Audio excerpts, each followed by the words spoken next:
Indubitably. That's the fourth time now. It's the word of the podcast.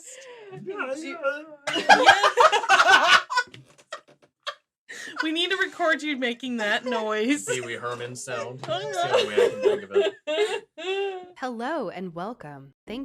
What the fuck? We'll just restart that. Blip, blip, blip, blip, blip. Here we go. Hello and welcome to Three's a Crime, a true crime podcast. I'm Tori. I'm Emily. And I'm Lindsey. And that's our intro. Here we are professional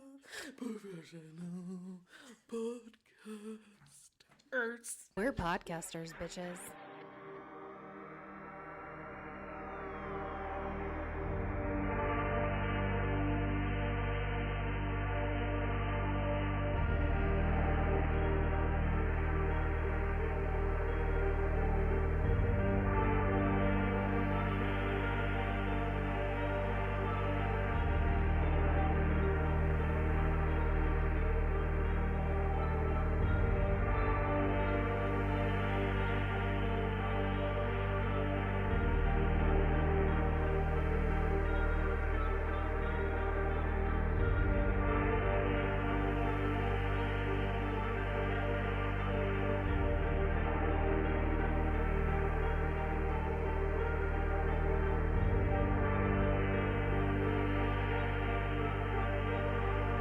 Oh my fucking god.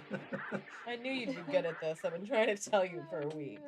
You're just leaning into it now. Yeah. Well, I have no choice. I'm already here. Uh-huh. Yep, that's true. So when we, right before our break, we were talking about, how Nixon, Started his cover up. right. Is Right. Oh, yeah, because I is had where asked we're the at. question about when he made the statement, did he know? right. So far we've gotten to basically him saying, "Oh, who would do this? Why would they do it? It's I'm being gonna find this person." investigated. Yeah, we're gonna figure out who did it."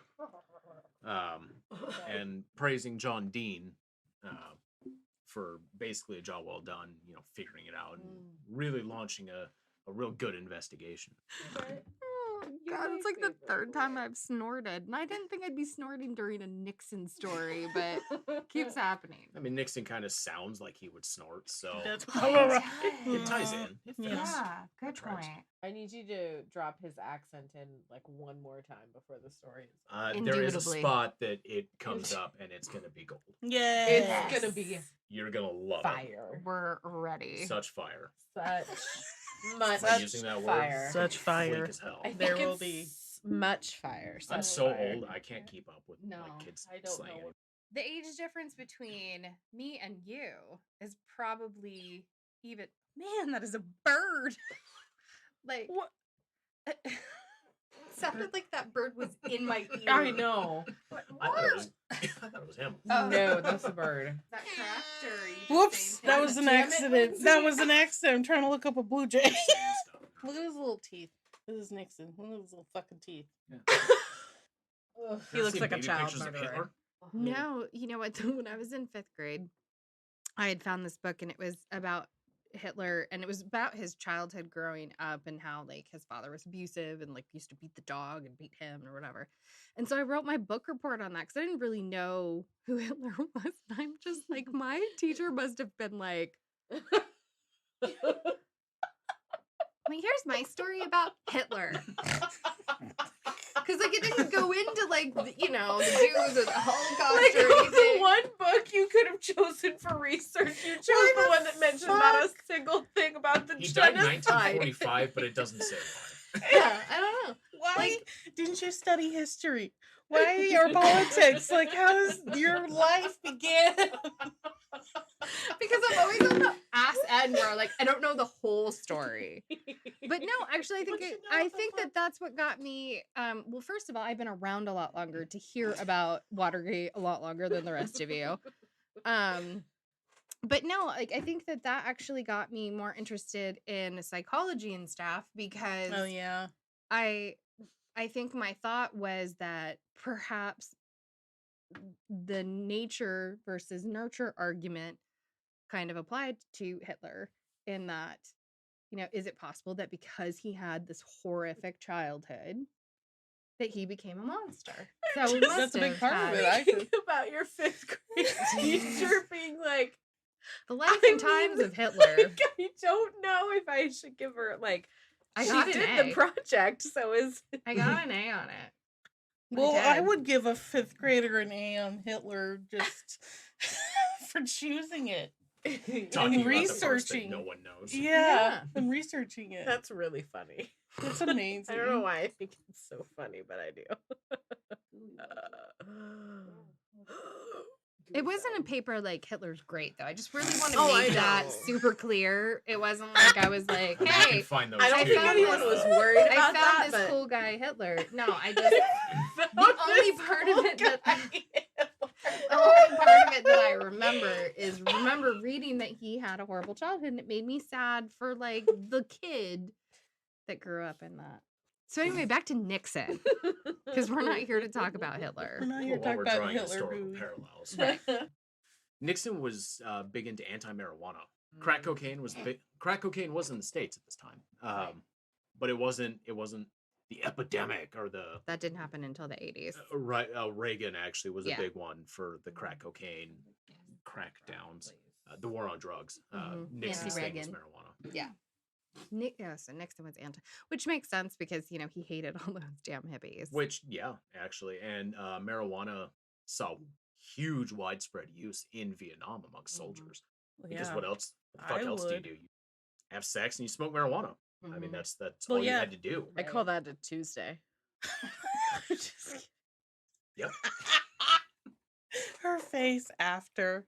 She's How so did she say disappointed stuff? in I know. herself. I hate myself. I just Michael's just like, I married this. I know. But I keep coming back. You do. John Mitchell initially denied any involvement or knowledge of the Watergate burglary or of the 5 men caught in the building. It was later found that Bernard Baker had deposited $25,000 cashier's checks made out to the CRP into U.S. and Mexican bank accounts. While the check was supposed to be a legal donation to the CRP, its use was anything but legal. All told, a total of $86,000 from people thinking they were making donations to a political PAC were found to be funneled through Barker's personally controlled accounts. Ooh, That's that's not fucked. good. It sure isn't.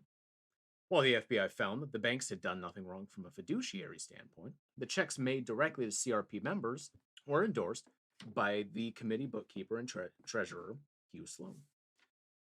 Since checks made to the CRP were only supposed to go to authorized CRP accounts and not some rando's bank account, Sloan was charged with potential bank fraud and flipped on Magruder, who told Sloan to give the money to Liddy.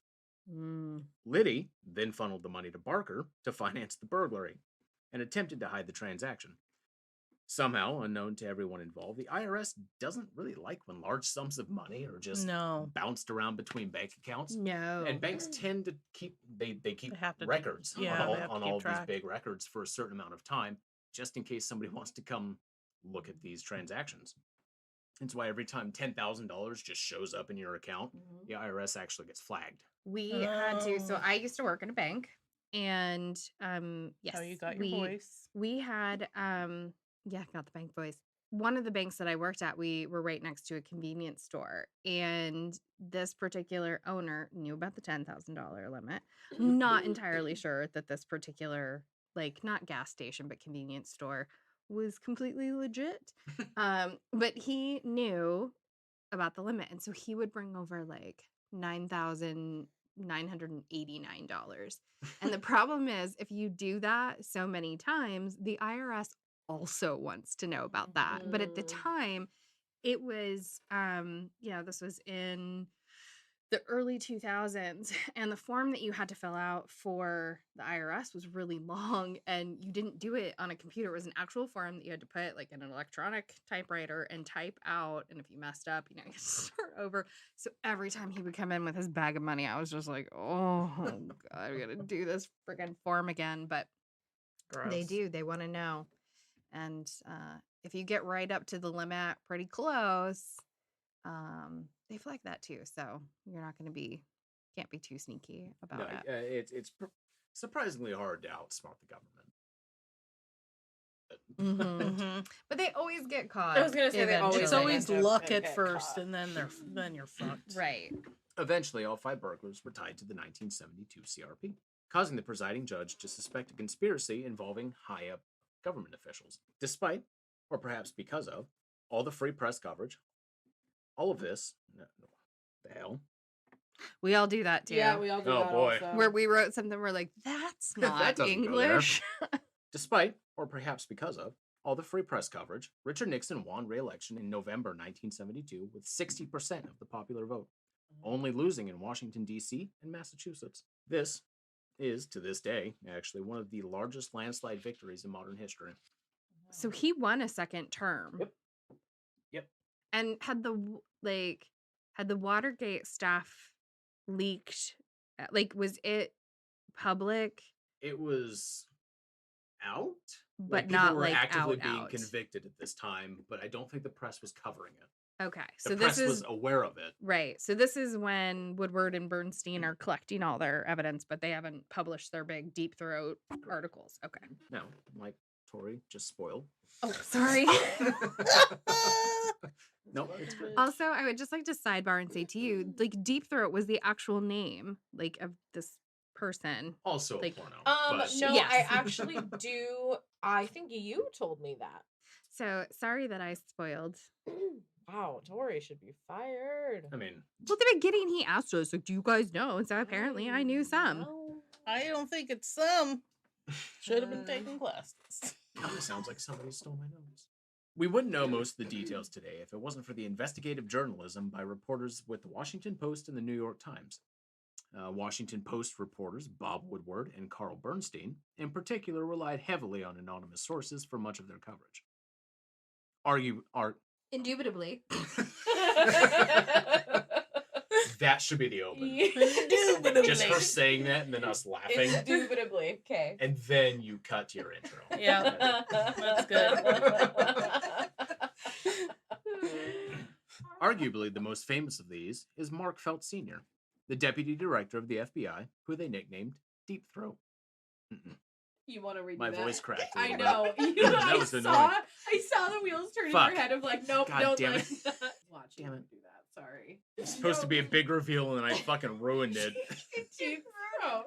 But I saw your throat, like, dude, you know, like, oh, it's gonna fail him in this moment. It's gonna fail him. But it's hard when you're talking for like 2 straight hours. Your voice does, yeah. Especially me, who is generally a pretty silent person. I forget you don't talk ever. So. Right. Yeah, this is definitely the most, Pretty much anyone has heard me talk. yeah, words put together ever. Parents included. Yeah, pretty much. Arguably, the most famous of these is Mark Felt Sr., the deputy director of the FBI, who they nicknamed Deep Throat. I got it that time. You said Deep Throat. Because there was a pause, like, we're all just like, is that one good? It's good, right? We needed him to give us the okay that like that one was fine and he could continue. Your pink headphones are so cute. Thanks. My wife got them for me. The FBI was understandably concerned that more details than they were disclosing were still getting out, but Woodward and Bernstein continued meeting with Deep Throat. Since they were the only ones releasing information no one else had access to, other publications were quick to discredit the articles and actively downplayed the leaks. Most willfully ignored the larger implications of the CRP scandal and focused on the election campaigns instead, keeping much of America in the dark about the man that they would soon elect as leader of their country. Man, shady. It wasn't until later when James McCord wrote an open letter to Judge Sirica, who was the presiding judge, earlier when the original 5 were arrested for burglary. When he wrote a letter to Judge Sirica alleging a larger conspiracy, that the media refocused its attention and began covering the allegations in more detail. Nixon's administration began discussing using government agencies to get those that they deemed hostile media organizations.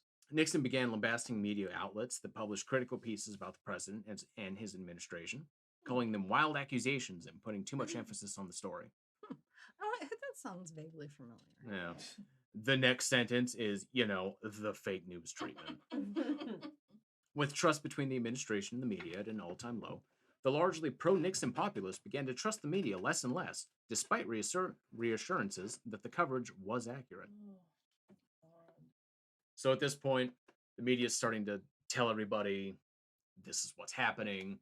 These are the people that were convicted of burglary are tied to all of these people high up in the White House.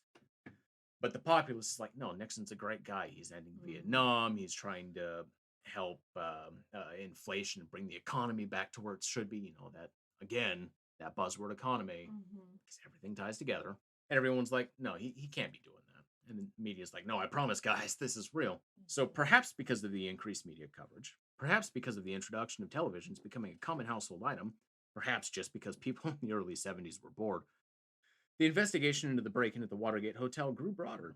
The 5 burglars were convicted and sentenced, but Nixon couldn't leave well enough alone. On March 23, 1973, Judge Sirica read the letter from James McCord, who alleged that he and his fellow burglars were forced to perjure themselves or otherwise remain silent about the details of their mission. At this point, Nixon knew he had to distance himself from the CRP members, namely Haldeman, Ehrlichman, and Dean, who were tied to the burglars. On March 28, 1973, he initiated a cover-up of the cover-up. Nixon urged John Ehrlichman to tell the Attorney General Richard Richard Kleindienst,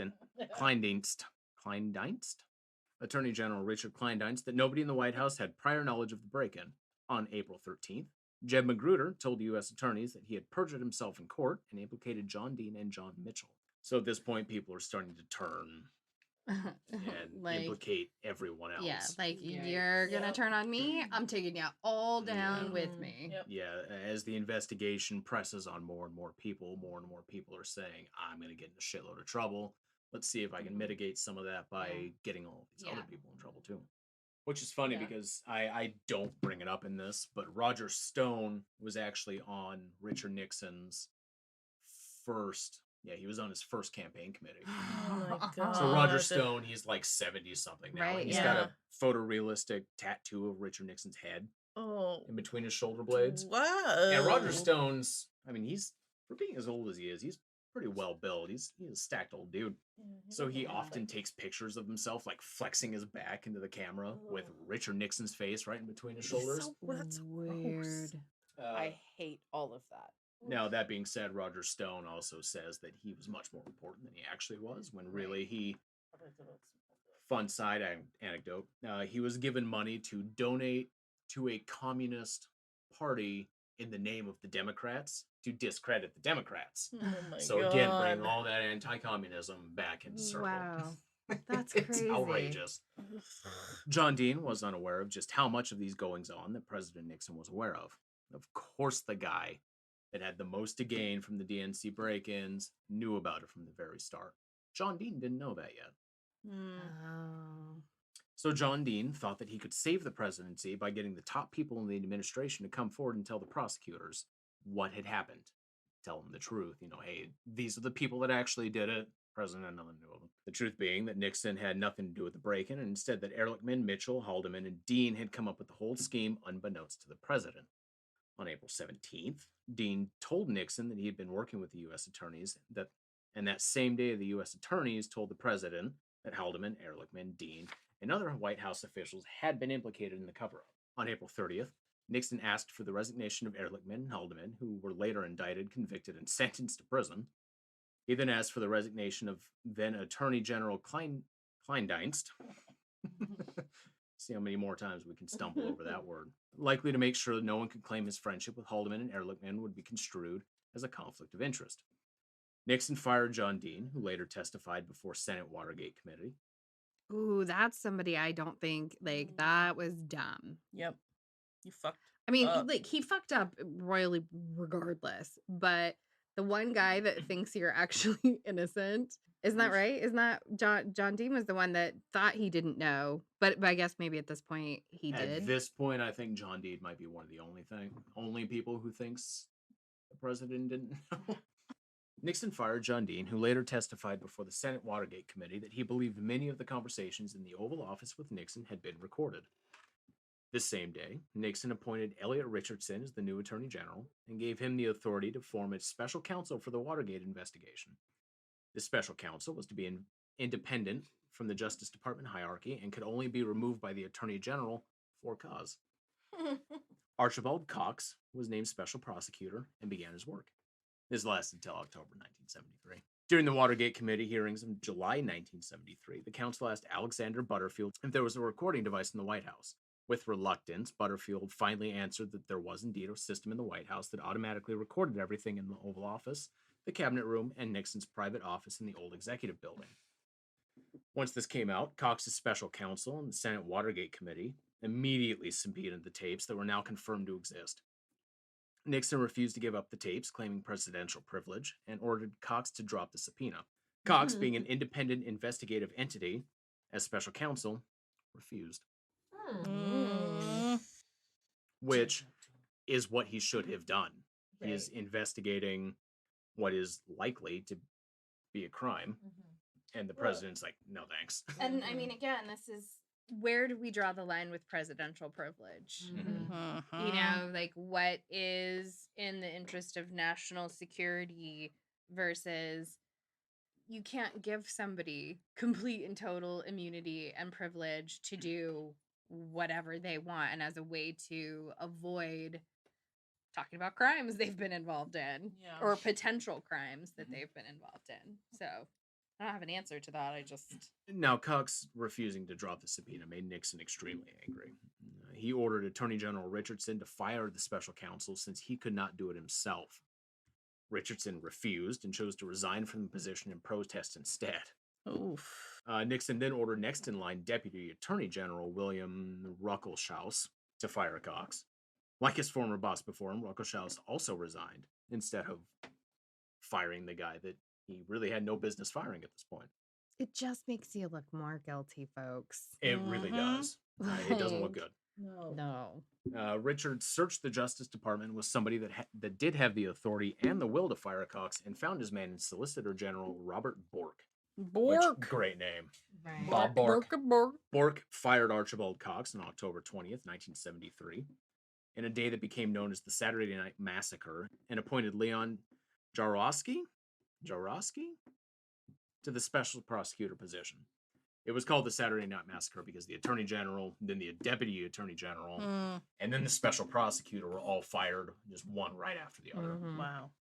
It's like Game of Thrones, White House style. Yeah. In the Game of Thrones, you win or you die. My God. Thanks. Oh, wow. That was great. The night he was fired, Cox's deputy prosecutor and press aides held a news briefing and read the following statement to the nation. Whether ours shall continue to be a government of laws and not of men is now for Congress and ultimately the American people to decide. On November 14th, 1973, federal district judge Gerard Giselle ruled that Cox's firing was illegal since there was no evidence of malfeasance or other misconduct that would justify such an action. Congress and the American people were outraged at what was seen as a gross misuse of presidential power. 3 days later, in response to the massive public outcry, on November 17th, in front of 400 Associated Press editors, Richard Nixon uttered the words that may be the most famous from his entire presidency. Well, I am not a crook. It's perfect. Emily loves it. Perfect. She was like, that's my husband. The House of Representatives approved House Resolution 803 to allow the Judiciary Committee to investigate articles of impeachment against President Nixon on February 6, 1974. On March 1st, 1974, a grand jury in Washington, D.C. indicted several White House aides, later called the Watergate Seven: H.R. Haldeman, John Ehrlichman, John Mitchell, Charles Colson, Gordon Strachan, Robert Mardian, and Kenneth Parkinson. They were charged with conspiring to hinder the Watergate investigation, and the grand jury secretly named Richard Milhous Nixon as an unindicted co-conspirator. Which I don't understand. Like, when you're an unindicted co-conspirator, can they convict you of anything? Wouldn't that mean that you're just not in trouble? They're like, yeah, you did it, but you're not in trouble? So they are naming you as part of the issue, part of the larger group. And Special Prosecutor Jaworski dissuaded the grand jury from indicting the president, saying he can only be indicted after leaving office. That's more with the presidential privilege that Nixon is claiming, Right. saying that, oh, he's the president of the U.S., we can't indict him for a crime. But yeah, I mean, you're absolutely right. Again, it just parallels something that just keeps happening, which is one of the things that I thought most interesting while I was researching this. It's like this has ties to things that have happened multiple times throughout history in a lot of countries. Right. Oh, yeah, this guy's obviously a crime guy, but we can't do anything about it because he's the top dog in our nation at the moment. Yeah. Right. And it's fascinating to think that our country is only a couple hundred years old and it's already, this pattern has repeated. Yeah. Like, we're still kind of a baby country. Mhm. Yes. Oh, absolutely. Older than And it's Germany. on just a little bit of history repeating. Oh my god. I'm really proud of So proud You of guys that. have heard that song, right? We have. Not like that, but we have. Well, now you've heard it. Our God, history then your mic just repeated. lost itself. I just really decided to just live in the moment. Yeah. Get it, girl. I love your husband. I do too. Battery your stock. Marriage It's high true. five. I think Poor my Michael's singing like, I'm was so perfection. close. I'm so close. I know. Stop talking, ladies. I wish I could tell you he wasn't used to it. Like, honestly. Just- he's like, I'm gonna kill you. Just wait to get home. I'm gonna have to cut all of this because everyone is actually going to be like when everyone was worried about Britney and they said, wear a yellow top if something is wrong. That's what they're gonna say to me. Have your next story be on so-and-so if something is wrong. Now, a transcript of the White House tapes was eventually released, though with profanity and national security information redacted from the copy, because Nixon was a profoundly profane person. He didn't make any bones about dropping the fuck word. And Hell yeah. Worse. I'm like, It's the only thing I like. yeah, now I have a little bit more respect. he was also pretty anti-Semitic, so a lot of that was cut out too. Not okay with that. Fine. Not now. My respect is You now just gone set us again. up and you knocked us I down. know, right? He's like, he wasn't. You know, Yeah, he was like I wouldn't this, build the but- guy up too much. Yeah. Wasn't Johnson also anti-Semitic and mean, pretty pretty much. racist I mean, in yeah. general against all? Well, I mean, by the standards of the day, he was just another guy. Normal old Unfortunately. racist motherfucker. Crabby man. Now, first, this was met with a rise in public approval, thinking that the White House was being transparent. As time went on and more people read the transcripts, coverage of the transcripts is probably more accurate. Nixon's public opinion took another dive. Even media outlets that were generally favorable to the president began calling Nixon humorless to the point of being inhumane, devious, and he displays dismaying gaps in knowledge. Yeah. So the president of our country seemingly doesn't really know what's going on in the Yeah. country. Because one thing that can be said about Nixon is his foreign policy, great. Like his foreign outreach was incredible, but his domestic policy really fell by the wayside. Everything that I've seen, like I said, his war on marijuana was one thing, but that seems to be like the biggest thing that I can find Wow. was his particular war on drugs, and stopping inflation from the Vietnam War.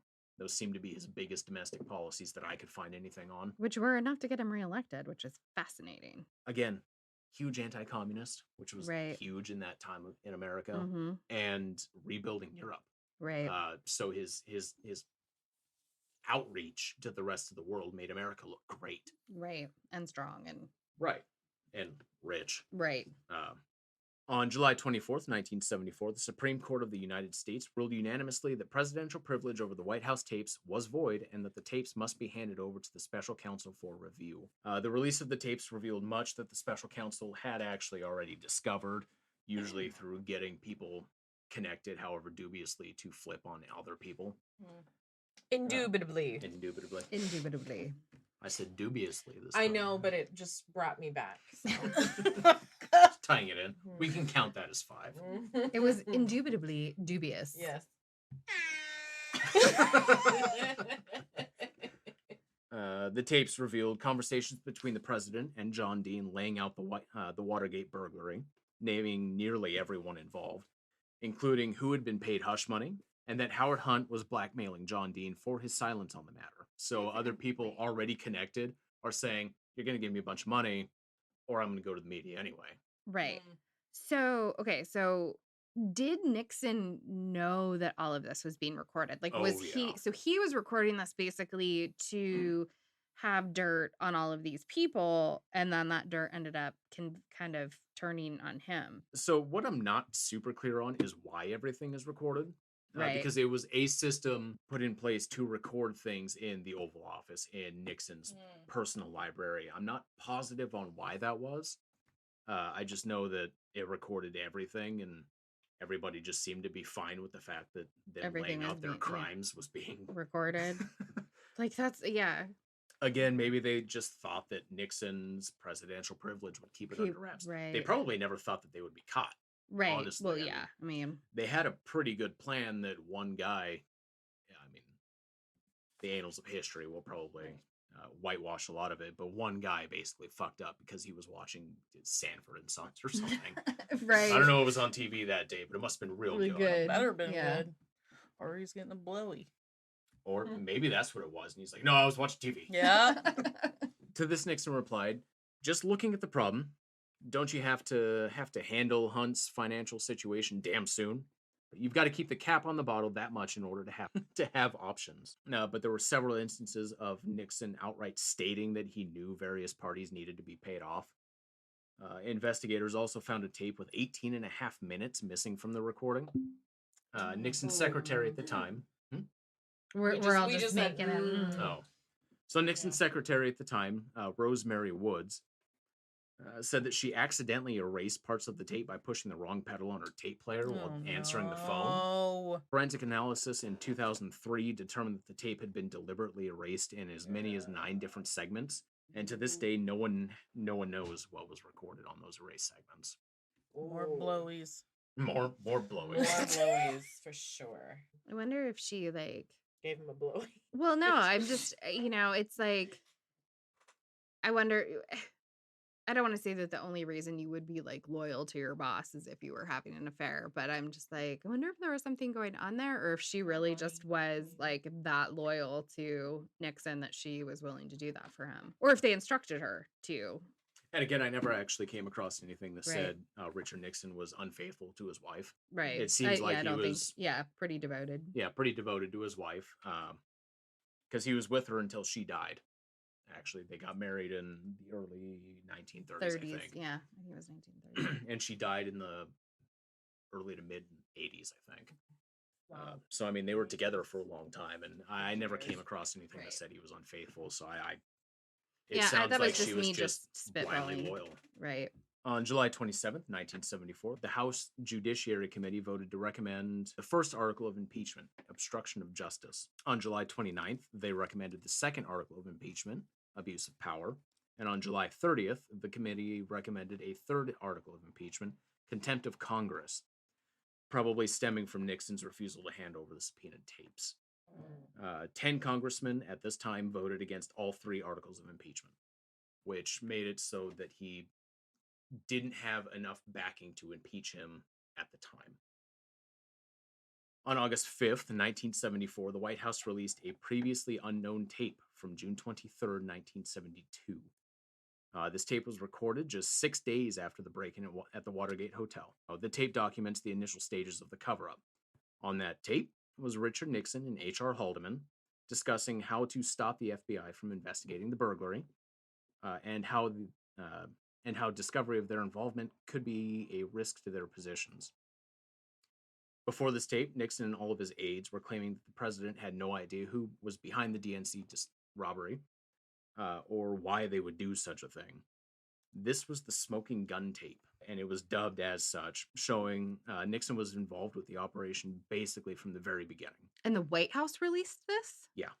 It was subpoenaed. They were kind of running out of options at this point. I think my understanding of it is that this was the last tape to be released.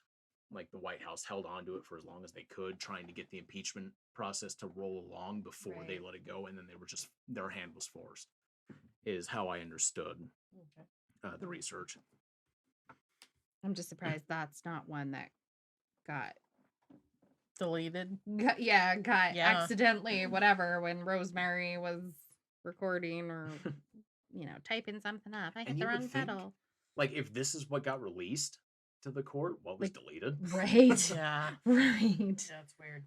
So the release of this tape destroyed basically the last political goodwill that Richard Nixon had in Congress. Oof. After the final tape was released, the 10 congressmen that voted against impeachment voiced their support of the obstruction of justice article. So not the other two, just the first one, the obstruction of justice. They were fine with him saying, no, the Congress can't have the tapes, but the obstruction of justice part they finally came around on. On August 7th, Richard Nixon met with Senators Hugh Scott and Barry Goldwater and Congressman Rhodes. I'm a hack and a fraud, so I don't have a first name for him. Just Congressman Rhodes. The three lawmakers informed Nixon of his dwindling support in Congress and that his impeachment wasn't inevitable. On August 8th, 1974, disgraced President Richard Nixon addressed the nation from the Oval Office saying that he would be resigning effective immediately. Nixon's resignation did not appease many who wished to see him punished for his misdeeds. Despite this backlash, now President Gerald Ford pardoned Richard Nixon on September 8th, 1974, 1 month after his resignation, ending any chance of indictment against the former president. Ugh. Wow. Which is just, Something. Yeah, it's bullshit. And I am a babe against actually bullshit. think it's also bullshit. Super But glad it's- when people in power get away with crimes. Right? Get pardoned. Just because.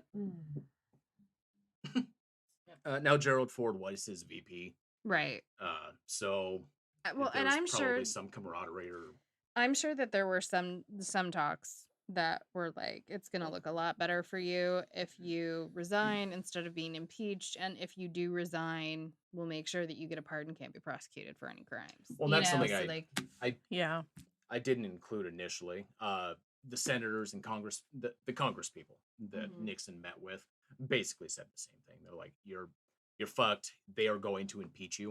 You Right. can either go to prison for doing crimes, or you can Right. resign, and it'll help you save face Right. with the American people." Gerald Ford didn't. He went back and forth on pardoning him for a while. And then finally landed saying basically the same thing that Nixon didn't want to run in 1964, saying a controversy would hurt the nation. Gerald Ford's like, if I just pardon him, it'll be done. He can go retire, and we don't have to worry about him anymore. He will never hold. Basically, he'll never hold elected office again. And Nixon actually almost didn't accept the pardon at first. Basically, same thing. I fucked up. I'm an idiot. I did bad things, and I deserved to be punished. But in the end, obviously, he was impeached. Again, kind of a mixed bag with Nixon.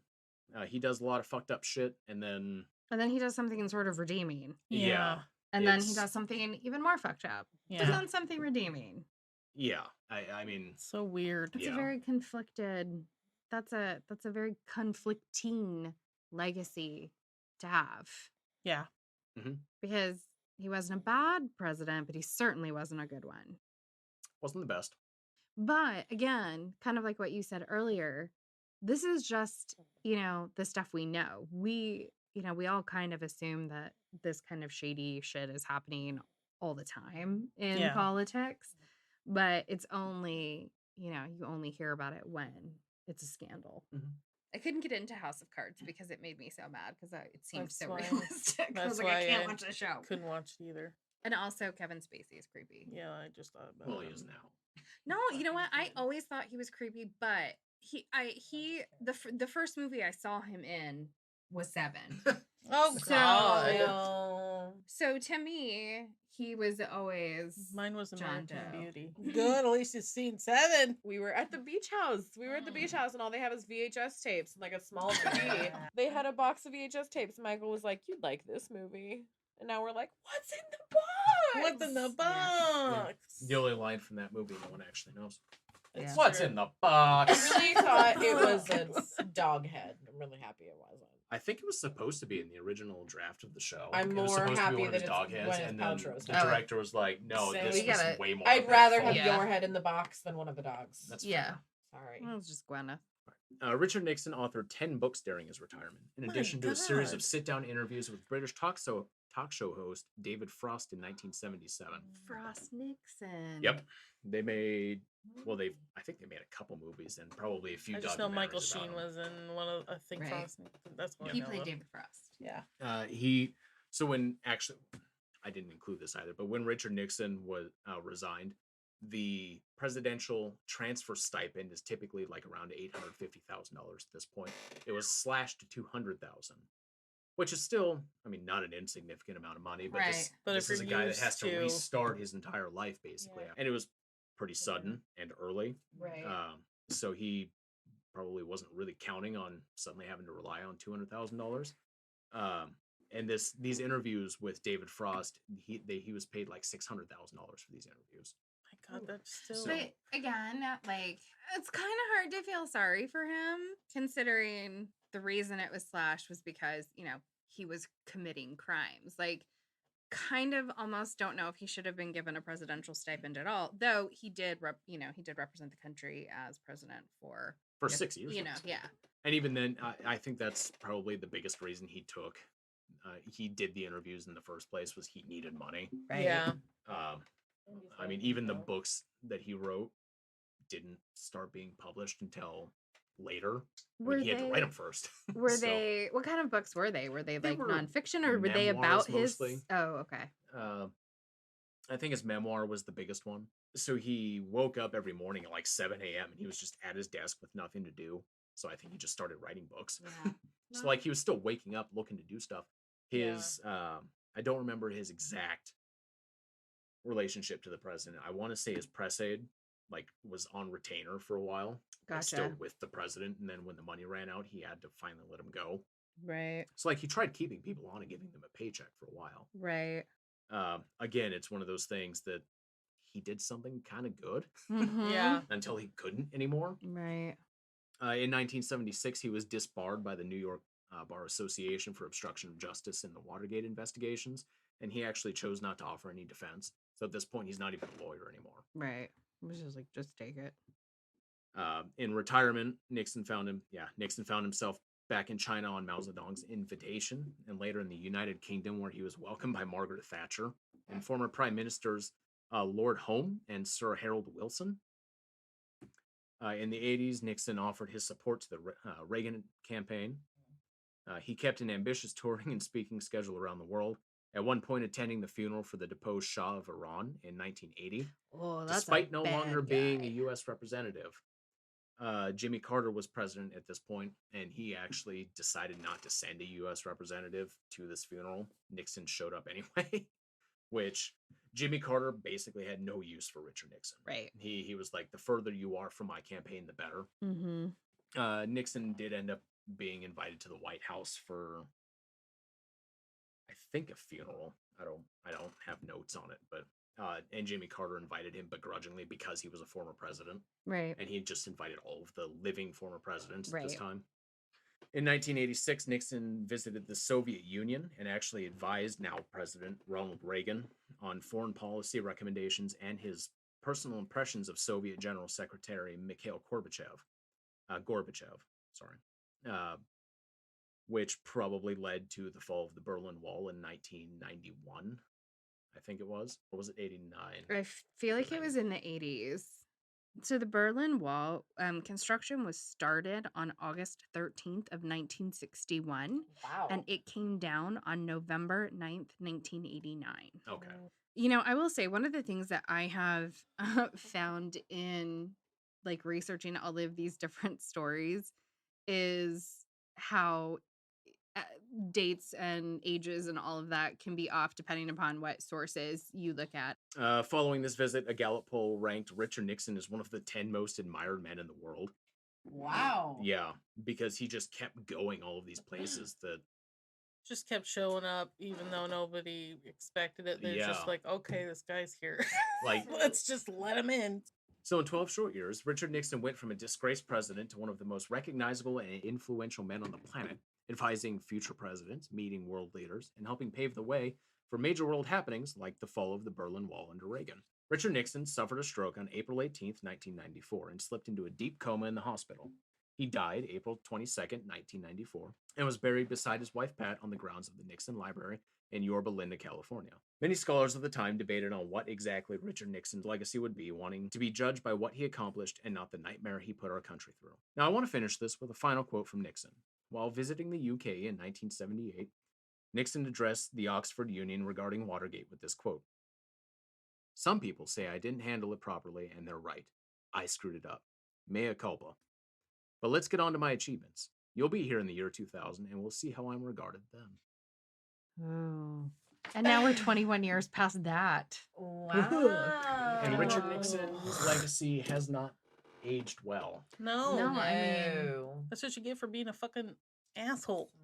I think that, yeah, I mean, the things that people know, the tricky dick, People know that and they know he- Watergate, and they know that there was a scandal. Like, I definitely did not know all of those particular details. So thank you, Michael. Wow. That was a big story. That was a lot of research. That was a ton of research. I feel like we're the frauds. I am So glad that good. you read it and not me, because I would not have done that story justice at all. And you definitely do have you should have a historical crime podcast. Don't give Emily any more fuel. And if you enjoyed this historical true crime and want to hear another one Tell us. from Michael, yeah, let us know which one you want him to cover. Oh, question for him before he's gone. Okay. All right, I was really high the other day. This has to do with Batman. And I told Tori. Oh yes, she was very upset, and she is a very We valid point. just watched the Zack Snyder cut of the Justice League, and I was sweeping. I was high. So this is what I said. So Batman is a billionaire, right? Why couldn't he fight crime and pay off everyone's debt, like in the marginalized communities? Like, he wants to help the people of Gotham. So the best way to do that is stick it to the real criminals, landlords, by giving them financial freedom. Then crime will lower and people will be happy and spread the good to others. That was a really stoned thought. And just so you all know that Lindsay would have been one of those people in the communist. She would have been. I would have brought been before fucking flagged and what was the thrown name in. of that committee? The The House of Un-American Un-American Itty-Bitty Committee. Committees. I would have been kidding. thrown. Did you say itty bitty titty? Did you really Have just you say never itty heard bitty someone call it that? Itty Itty bitty bitty titty titty committee. No, I have. I've never heard that. In None my of us life. are in that group. No, So No, I just mean, gooey. No. just you. But sorry, continue. The Anti-America Committee or whatever the fuck it was You're called. the only one who knows about Batman. So I just she wanted to wants to ask know. She you. wants to know. So what was the question? So if Batman that is a possible? billionaire Why and he doesn't wants to help save Gotham and the people of Gotham, why would he not, in addition to fighting crime, pay off everybody's debts, which would give them financial freedom, which means there would be less crime that he would then have to fight if he, as Bruce Wayne, would just, So give the- everybody all this money. So the out of universe answer is that there wouldn't be a Batman comic anymore. Because Okay. he would just be lowering crime in Gotham, would so he just- wouldn't need Batman. The in-universe answer is Bruce Wayne is severely psychologically damaged, This is so true. he needs to beat people up to feel. Yeah. Oh, Because that's Batman true. is his real persona. Right. Bruce Wayne is the mask that he wears during Right. the day. Oh, okay. And also, makes but sense. as Bruce Wayne, is he not? He's also a philanthropist, though, Mhm. right? Like, he is giving Yeah, money he to the is. community, But I And know His it's company is anyway. or his company. Is. Yeah. Well, through his company.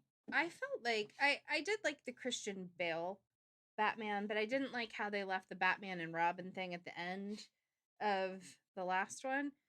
Before Ben Affleck took over. Wasn't Ben Affleck like the Flash or something as well? Like, He I don't like it was- when they play multiple, except for It's a lot of opinions for superheroes you don't watch much. I don't remember. No, I've seen. I'm just saying I've No, never I've heard you seen say these this so much much about about superheroes. It was, she's like, And you've then never holding said it. anything about any Yeah, superhero. Now she's holding like, it you know up. what I fucking hate? Well, I don't like when they play more more than one, except like for that Ryan either. Reynolds, because I don't think anybody can hold the Green Lantern against him, because that just should never have been made. And Deadpool is so good. Be sure to become a Patreon. For as little as $5 a month, you'll not only be supporting the production of this podcast, but you'll also get ad-free content. For more information and for links to all of our socials, check out threesacrime.com.